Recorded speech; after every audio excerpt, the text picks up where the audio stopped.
Good morning mga idol. Jollibee po tayo, yan ha. Ayusin pa siya tayo sa pagkain ng Jollibee. Dahil si Bading ay sponsor ng McDonald's. Kapag tayo kumain ng McDo, Jollibee ang kainin natin, okay?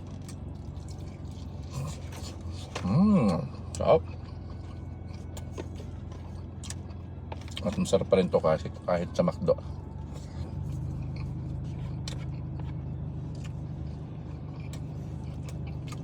Walang kakain ng McDo ha. Support natin ang pag-boycott kay Vice Ganda. Bastos kasi bunganga niya. Mayabang siya. Hindi porke mayaman na, mayabang na.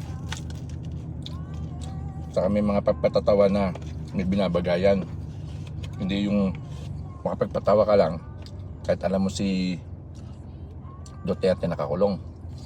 Pambabastos ang tawag doon. Dapat ikaw ang makakulong eh. Dati ka rin adik eh.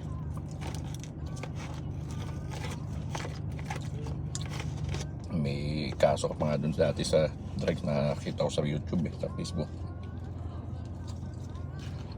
Okay mga idol, walang kakain ng McDo, Jollibee tayo. Bye.